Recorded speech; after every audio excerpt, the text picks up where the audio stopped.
Anda kembali di iNews Prime bersama saya Abraham Silaban. Pemirsa, kondisi jenazah Siti Fatimah, korban pembunuhan berantai Wawon CS masih dalam keadaan utuh. Polisi juga melakukan pengambilan sampel DNA pembanding dari anak dan adik kandung korban.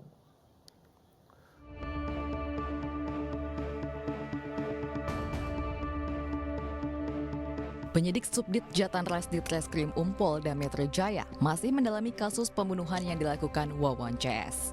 Untuk memastikan penyebab kematian para korban, polisi melakukan ekshumasi atau pembongkaran makam Siti Fatimah, salah satu dari 8 korban pembunuhan Wawon CS. Selain mengecek kondisi jenazah, polisi juga melakukan pengambilan sampel DNA pembanding dari anak dan adik kandung korban. Siti meninggal karena terjun ke laut perairan Bali diduga karena dihasut oleh Wawon. Kegiatan kami mengambil DNA pembanding yang dilakukan oleh tim laboratorium forensik. DNA pembanding itu kami ambil dari anak kandung korban dan adik kandung korban.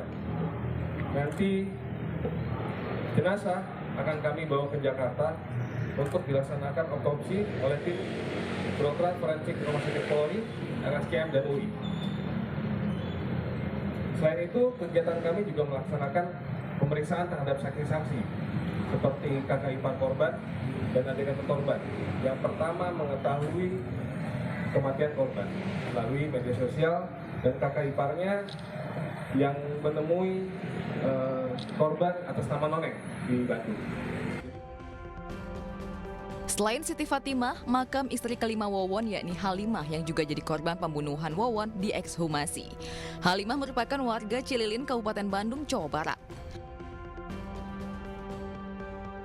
Kedua jenazah akan menjalani pemeriksaan lebih mendalam di RS Polri Kramat Jati oleh dokter forensik RS Polri, RSCM, dan Universitas Indonesia.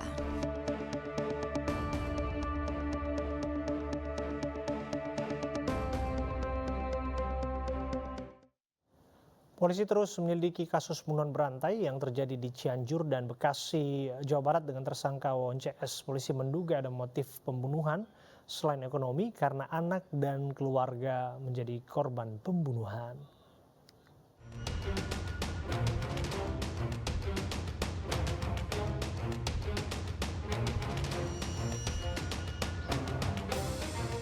Polisi mengungkap 9 korban pembunuhan berantai di Bekasi Cianjur yang dilakukan oleh tersangka Wawon CS. Menurut polisi, 6 dari korban pembunuhan tersebut masih keluarga tersangka, sementara 2 lainnya adalah mantan TKW. Korban pertama adalah mantan TKW bernama Siti, yang didorong ke laut oleh Noneng yang merupakan mertua Wawon. Jasad korban dimakamkan di Garut. Korban kedua adalah Farida, ia dibunuh oleh tersangka Wawon dan dikubur di dekat rumah tersangka di Cianjur. Korban ketiga adalah Noneng, ia dibunuh oleh Duloh setelah diantarkan oleh Wawon.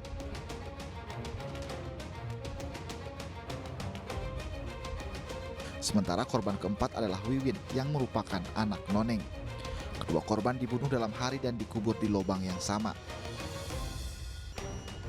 Korban kelima istri Wawon bernama Halimah, ia dibunuh oleh Duloh dan jasad korban diantarkan ke keluarganya di Bandung Barat.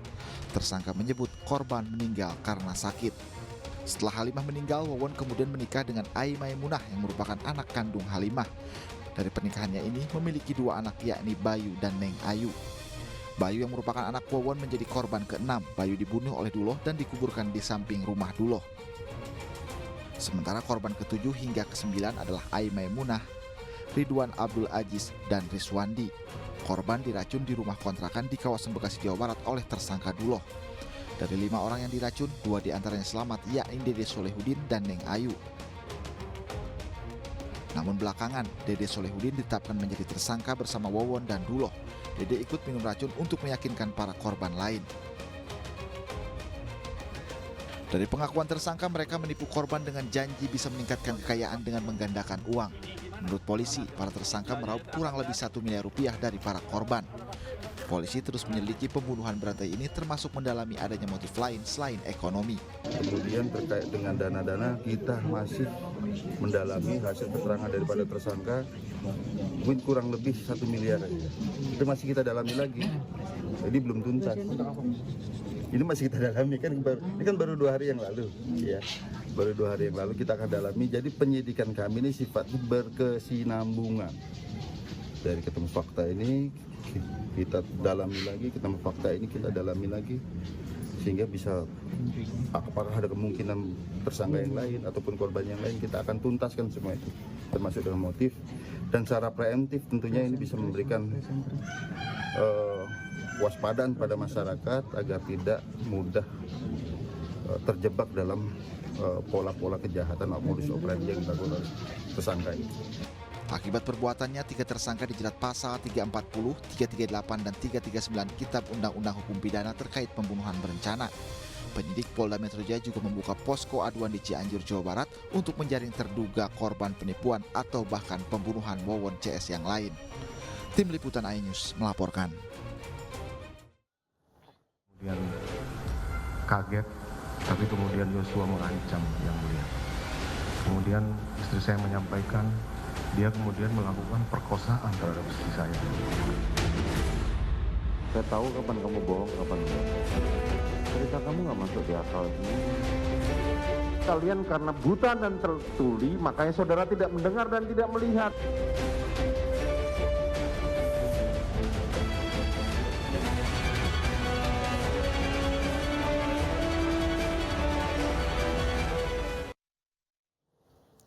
Pemirsa, terdakwa Richard Eliezer menyampaikan pembelaannya dalam sidang Rabu lalu. Eliezer meminta maaf kepada tunangannya karena harus sabar menunda pernikahan. Saya membacakan nota pembelaan saya yang saya tulis di Rutan Barreskrim, dan saya beri judul, apakah harga kejujuran harus dibayar 12 tahun penjara?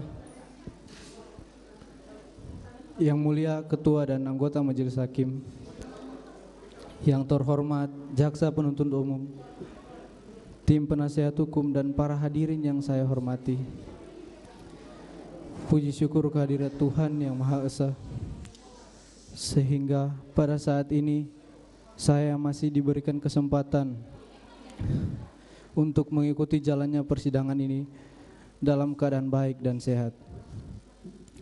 Perkenankan saya menyampaikan terima kasih kepada Yang Mulia Ketua dan anggota Majelis Hakim yang telah memberikan kesempatan kepada saya untuk menyampaikan pembelaan pribadi saya selaku terdakwa dalam perkara yang telah disidangkan pada Pengadilan Negeri Jakarta Selatan ini.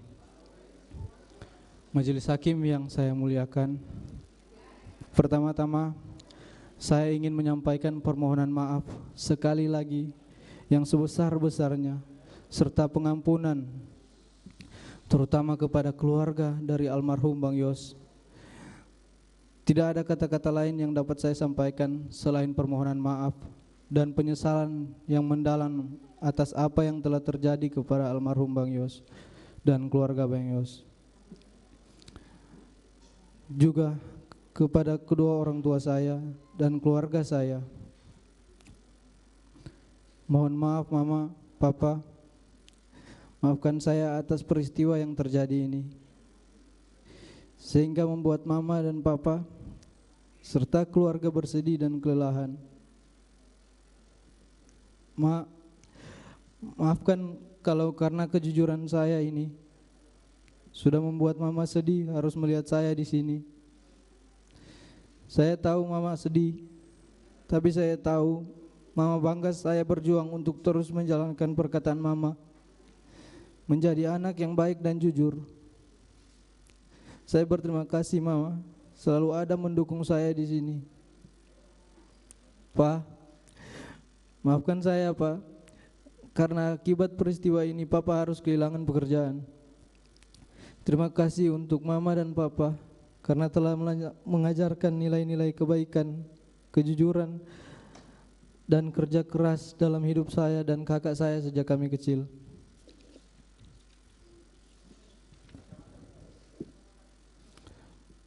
Saya juga meminta maaf kepada tunangan saya karena harus bersabar menunda rencana pernikahan kami. Walaupun sulit diucapkan, tapi saya berterima kasih atas kesabaran dan cinta kasih dan perhatian. Kalaupun kamu harus menunggu, tunggulah saya menjalani proses hukum ini. Kalaupun lama, Saya tidak akan egois dengan memaksa kamu menunggu saya.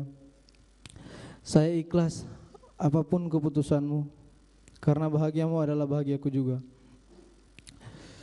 Saya juga sampaikan permohonan maaf kepada Bapak Kapolri serta semua penyidik dalam perkara ini, di mana sebelumnya saya sempat tidak berkata yang sebenarnya, yang membuat saya selalu merasa bersalah dan pertentangan batin saya, sehingga akhirnya saya dapat menemukan jalan kebenaran dalam diri saya untuk mengungkapkan dan menyatakan kejujuran.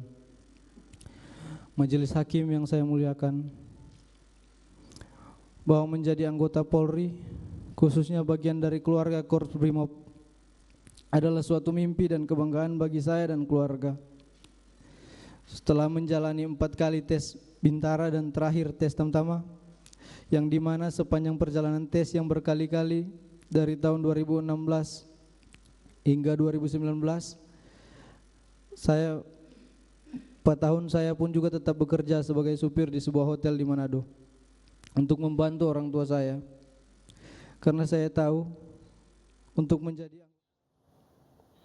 Pemirsa, kita ke informasi lainnya. Nono bocah jenius asal Nusa Tenggara Timur yang viral setelah meraih juara dunia kompetisi matematika berkesempatan menemui Mendikbud Ristek Nadiem Makarim. Nono sumringah saat ditawari beasiswa oleh Nadiem Makarim.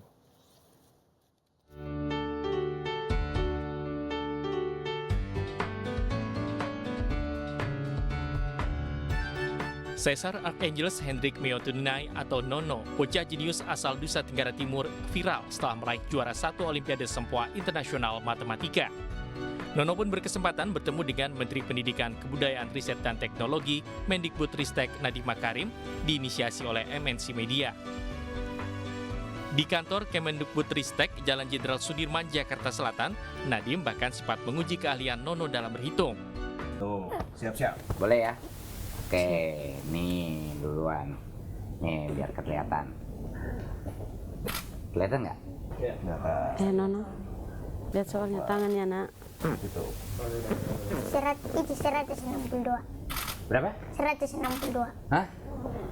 Jawabannya Coba kita lihat ya. lihat. Benar, 162. Oke, cepet banget. Oke. Nono didampingi ibunya Nuryati Seran dan Direktur Pemberitaan MNC Media Prabu Revolusi. Dalam kesempatan itu, Nadiem pun menawarkan hadiah laptop. Namun karena Nono sudah punya benda tersebut, dia pun menolak. Pria yang akrab disapa Mas Menteri ini pun mengganti hadiahnya dengan beasiswa. Nono yang tinggal di desa Retraen, Kecamatan Amarasi Selatan, mengharumkan nama NTT dan Indonesia. Murid kelas 2 SD Impres Burain 2 ini berhasil menjadi juara pertama dalam ajang internasional Abacus World Competition Abacus Brain 2022 dengan mengalahkan 7.000 peserta. Meski tinggal di daerah pelosok dengan segala keterbatasan, nyatanya tak menghalangi Nono untuk berprestasi. Tim Liputan iNews melaporkan. Pemirsa, usai jeda kita akan simak perbincangan saya dengan Abraham Mose, Direktur Utama PT Pindad yang memproduksi kendaraan taktis 4x4. Mau informasinya saat lagi tetap.